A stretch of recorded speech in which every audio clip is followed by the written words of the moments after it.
Hello everyone. Malaysian യാത്രയുടെ രണ്ടാം ദിവസത്തിലേക്ക് എല്ലാവർക്കും സ്വാഗതം. സുഖമായൊരു ഉറക്കത്തിന് ശേഷം രണ്ടാം ദിവസത്തേക്കുള്ള യാത്രയുടെ തയ്യാറെടുപ്പിലാണ്. മലേഷ്യയിലെ പ്രശസ്തമായ ഹിൽ സ്റ്റേഷനും വിനോദസഞ്ചാര കേന്ദ്രവുമായ ജെൻഡിങ് ഹൈലാൻഡ്സിലേക്കാണ് ഈ യാത്ര. കൊലാലംപൂർ സെൻട്രൽ ബസ് സ്റ്റേഷനിൽ നിന്നും നിരവധി ബസ്സുകൾ ജെൻഡിങ് ഹൈലാൻഡ്സിലേക്കുണ്ട്. കൊലാലംപൂരിലെ പ്രധാനപ്പെട്ട ഗതാഗത കേന്ദ്രമാണ് KL സെൻട്രൽ ബസ് ടെർമിനൽ. മലേഷ്യയിലെ ഏറ്റവും വലിയ റെയിൽവേ സ്റ്റേഷനായ KL സെൻട്രലിൻ്റെ ഭാഗമാണ് ഈ ബസ് ടെർമിനൽ. വിശാലമായ waiting area, ticket counter, information counter, restaurant, ATM അങ്ങനെ നിരവധി സൗകര്യങ്ങൾ ഇതിലുണ്ട്. ന്യൂ സെൻട്രൽ മാളുമായി നേരിട്ട് ബന്ധമുള്ളതിനാൽ യാത്രക്കാർക്ക് ഷോപ്പിംഗ് സൗകര്യവുമുണ്ട്. KL സെൻട്രൽ സ്റ്റേഷന്റെ ബേസ്മെന്റ് നിലയിലാണ് ബസ് ടെർമിനലുകൾ സ്ഥിതി ചെയ്യുന്നത്. ടിക്കറ്റുകൾ അവിടെ നിന്ന് നേരിട്ടോ റെഡ് ബസ് പോലെയുള്ള ആപ്ലിക്കേഷനുകൾ വഴിയോ ബുക്ക് ചെയ്യാവുന്നതാണ്. അങ്ങനെ ഞങ്ങൾക്ക് പോകാനായുള്ള ബസ് എത്തി. അവധി ദിവസമായതുകൊണ്ട് തന്നെ നല്ല തിരക്കായിരുന്നു. കൊലാലംപൂരിൽ നിന്നും ഏകദേശം 1 മണിക്കൂർ ദൂരമുണ്ട് ജെൻഡിങ് ഹൈലാൻഡ്സിലേക്ക്. അതുകൊണ്ട് തന്നെ ഏറ്റവും സുഖകരമായ യാത്രയ്ക്ക് അനുയോജ്യമായത് ബസ് തന്നെയാണ്. മലേഷ്യയിലെ പഹാങ് സംസ്ഥാനത്താണ് ജെൻഡിങ് ഹൈലാൻഡ് സ്ഥിതി ചെയ്യുന്നത്. സമുദ്രനിരപ്പിൽ നിന്നും 6000 അടിയോളം ഉയരത്തിലായതിനാൽ വർഷം മുഴുവനും സുഖകരമായ തണുത്ത കാലാവസ്ഥ പ്രദാനം ചെയ്യുന്നു. തീം പാർക്കുകൾ, കസിനോകൾ, കേബിൾ കാർ യാത്ര, ചിൻസ്വി കേവ്സ് ടെമ്പിൾ തുടങ്ങിയവയെല്ലാം ജെൻഡിങ് ഹൈലാൻഡ്സിലെ വിനോദ സമുച്ചയങ്ങളാണ്. മാർച്ച് മുതൽ സെപ്റ്റംബർ വരെയുള്ള സമയമാണ് ഇവിടം സന്ദർശിക്കാൻ ഏറ്റവും അനുയോജ്യമായത്. വൈകുന്നേരങ്ങളിൽ തണുപ്പ് കൂടാൻ സാധ്യതയുള്ളതിനാൽ കമ്പിളി പോലെയുള്ള വസ്ത്രങ്ങൾ കയ്യിൽ കരുതുന്നത് നല്ലതാണ്.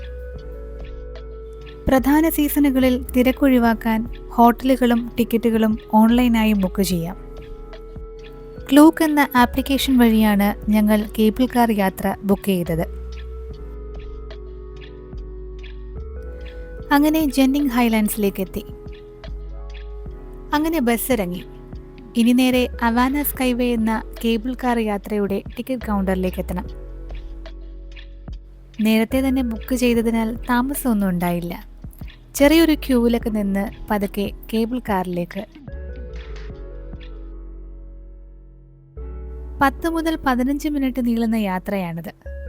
ചുറ്റുമുള്ള പുരാതന മഴക്കാടുകളുടെയും മലനിരകളുടെയും മനോഹരമായ കാഴ്ചകൾ ആസ്വദിക്കാം.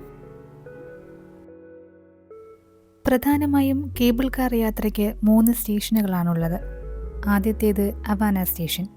യാത്ര ആരംഭിക്കുന്നത് ഇവിടെ നിന്നാണ്. രണ്ടാമത്തേത് ചിൻസ്വി സ്റ്റേഷൻ. ഇവിടെ ഇറങ്ങി ചിൻസ്വി ടെമ്പിൾ സന്ദർശിക്കാവുന്നതാണ്. മൂന്നാമത്തേത് സ്കൈ അവന്യൂ സ്റ്റേഷൻ. ജെൻഡിങ് ഹൈലാൻഡ്സിലെ പ്രധാന വിനോദ കേന്ദ്രം തന്നെയാണ് ഇവിടം. മുകളിലേക്ക് എത്തും തോറും മൂടൽമഞ്ഞും തണുപ്പും വല്ലാണ്ട് കൂടി വരികയാണ്.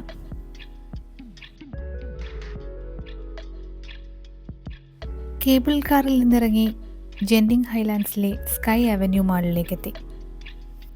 ആധുനികവും സജീവവുമായ ഒരു ലൈഫ് സ്റ്റൈൽ മോളാണിത്. ബ്രാൻഡഡ് സ്റ്റോറുകളും ലോകമെമ്പാടുമുള്ള വിഭവങ്ങൾ വിളമ്പുന്ന നിരവധി റെസ്റ്റോറൻറ്റുകളും ഇവിടെയുണ്ട്. സ്കൈ കാസിനോ നിലവിൽ പ്രവർത്തനത്തിലുള്ള പ്രധാന കാസിനോകളിൽ ഒന്നാണിത്. നിരവധി ടേബിൾ ഗെയിമുകളും ഇലക്ട്രോണിക് ഗെയിം സ്ലോട്ടുകളും ഇവിടെയുണ്ട്. കാസിനോയ്ക്കുള്ളിൽ ഫോട്ടോസോ വീഡിയോസോ ബാഗ്സോ ഒന്നും അലൗഡല്ല. അതുകൊണ്ട് തന്നെ ചിത്രങ്ങളും വീഡിയോകളും ഒന്നും ഇതിലൂടെ കാണാൻ സാധിക്കില്ല. ഇനി നിങ്ങൾക്ക് ബാഗുകളോ മറ്റു വസ്തുക്കളോ സൂക്ഷിക്കണമെങ്കിൽ ലോക്കർ സംവിധാനവും അവിടെ അവൈലബിൾ ആണ്. ഉച്ചഭക്ഷണത്തിനുള്ള സമയമാണ്. പുറത്ത് തണുപ്പും മഞ്ഞും നന്നായി കൂടിയിട്ടുണ്ട്. ഇത്രയും തണുപ്പ് ഒട്ടും പ്രതീക്ഷിച്ചിരുന്നതല്ല. അതുകൊണ്ട് തന്നെ ഒരു ജാക്കറ്റ് കൂടി വാങ്ങണം. അങ്ങനെ നല്ലൊരു റെസ്റ്റോറൻറ്റ് കണ്ടെത്തി ഭക്ഷണം കഴിച്ചു. ശേഷം ജാക്കറ്റൊക്കെ വാങ്ങി നെക്സ്റ്റ് സ്റ്റേഷനായ ചിൻസ്വി കേവ് ടെമ്പിൾ കാണാനായി എത്തി.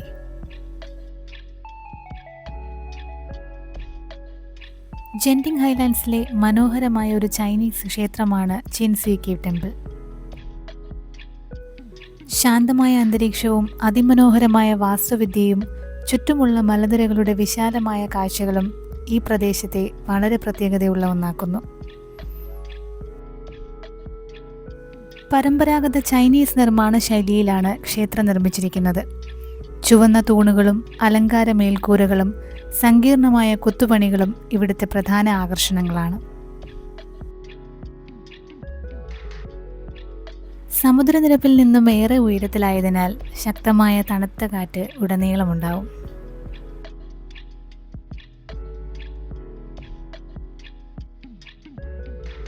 ക്ഷേത്രത്തിന് പിന്നിലായി സ്ഥിതി ചെയ്യുന്ന 15 മീറ്ററോളം ഉയരമുള്ള ബുദ്ധപ്രതിമയാണിത്.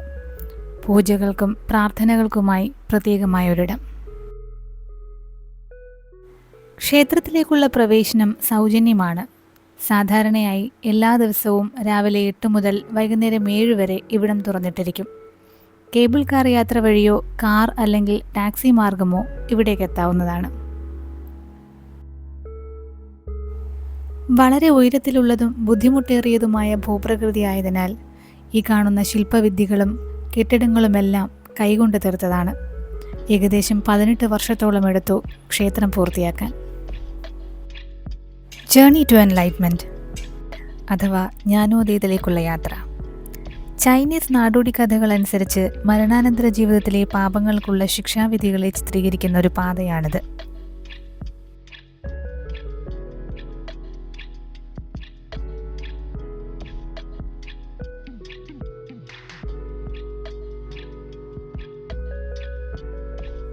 ഇതിനുശേഷമാണ് ക്ഷേത്രത്തിലെ ഏറ്റവും ശ്രദ്ധേയമായ ആകർഷണങ്ങളിലൊന്നായ 9 നിലകളുള്ള പഗോഡ നിലകൊള്ളുന്നത്.